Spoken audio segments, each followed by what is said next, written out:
Pen. അപ്പം നമുക്ക് 3D pen കിട്ടിയേക്കുന്ന pink അച്ഛൻ എനിക്ക് 3 എണ്ണം കൊണ്ട് തന്നായിരുന്നു. ഒരെണ്ണം എൻ്റെ ചേച്ചിക്ക്, 2 എണ്ണം എനിക്ക്. അപ്പം നമ്മൾ ഈ 3D പെൻ എങ്ങനെ ഉപയോഗിക്കുന്നതെന്ന് നോക്കാം. ആദ്യം തന്നെ നമ്മുടെ ഇത് ഗൾഫിലത്തെയാണ്. ആദ്യം തന്നെ നമ്മുടെ ഇത് ഇങ്ങനെ കുത്തി വെക്കണേ. ഇത് മറ്റേ നമ്മൾ കുത്തുന്ന ആ ചാർജർ ഇങ്ങനെ കുത്തി വെച്ചിട്ട് ഇത് നമ്മൾ ഈ കുത്തി വെച്ചിട്ട് വേണ്ട എഴുതാൻ. എന്നിട്ട് കുത്തി വെച്ചിട്ട് ഈ കുത്തി വെക്കണം. എന്നിട്ട് ഇതിൻ്റെ അകത്തുനിന്ന് ഈ ബ്ലാക്ക് എടുത്ത് ഇങ്ങോട്ട് ഈ ഒട്ടയ്ക്കകത്തോട്ട് ഇടണം. എന്നിട്ട് നമ്മൾ ഇത് കാണത്തില്ല, ഈ ഒട്ടയ്ക്കകത്തോട്ട് ഇട്ടിട്ട് ഇതിൻ്റെ ഇത് കണ്ടോ നിങ്ങൾ, ഇതിൻ്റെ അകത്ത് പിടിച്ച് ഇങ്ങനത്തെ ആക്കണം. ഇത്ര ഇഷ്ടമുള്ള അത്രയും ഭാഗത്തോട്ടാക്കിയിട്ട് ഇത് കണ്ടോ ഇതിനകത്ത് ഫൈറ്റ് ചെയ്തിട്ട് നമ്മളിത് ഇങ്ങോട്ട് മാറ്റി വെക്കണം.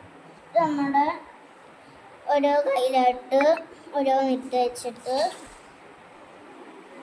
ഇങ്ങനെ ഇടണം. അപ്പം ഇതാക്കി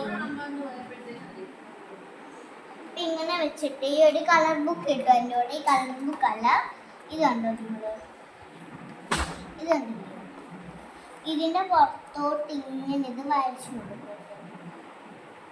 സൂക്ഷിച്ച് വരയ്ക്കണം. എന്നിട്ട് ഇതിൻ്റെ അകത്തോട്ട് കളർ അടിക്കും, ഈ കളർ. അപ്പം ഇത് ഇതുപോലെ ആയിരിക്കും.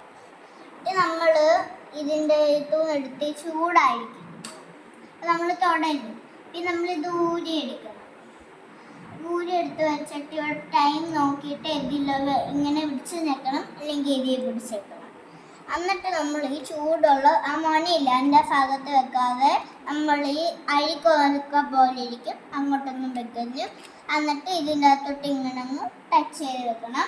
അപ്പോഴത്തേക്ക് ഈ ചാർജർ അങ്ങ് ഊരണം. കുറച്ച് ബലം വേണം ചാർജർ ഊരാൻ.